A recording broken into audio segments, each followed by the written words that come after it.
La nouvelle situation nous offre l'opportunité de remettre le processus de la transition dans le sens souhaité par le peuple. Les défis sont immenses, les attentes légitimes du peuple sont aussi grandes.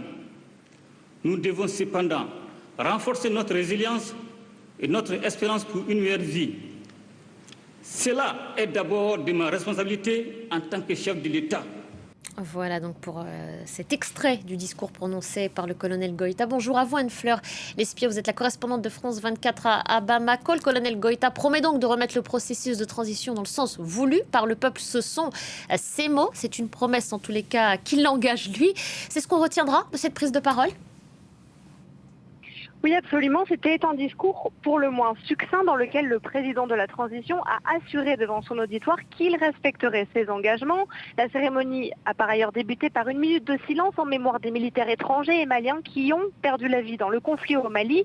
Il a annoncé la nécessité de transformer les divergences au sein de la classe politique malienne afin d'insuffler une nouvelle dynamique dans les mois à venir.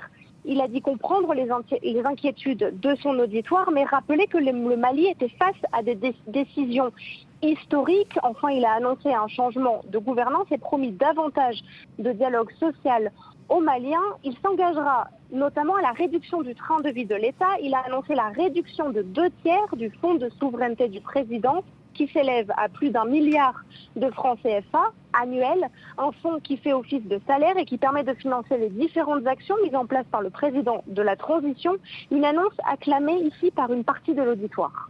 Et comment est-ce qu'on a réagi à Bamako ? Alors dans l'auditoire, le M5 ne s'attendait pas à davantage d'annonces et rappelle qu'il s'agit d'un discours d'investiture.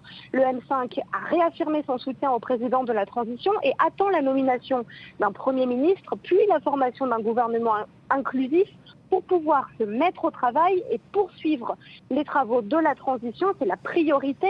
Choguel Maïga, qui était également présent et qui est le président du conseil stratégique du M5 RSP, on le sait, est pressenti à la primature. Ce partenariat entre les militaires de la junte et le M5 replace le parti politique au centre de la scène politique alors qu'il avait jusqu'alors été écarté par les autorités de transition.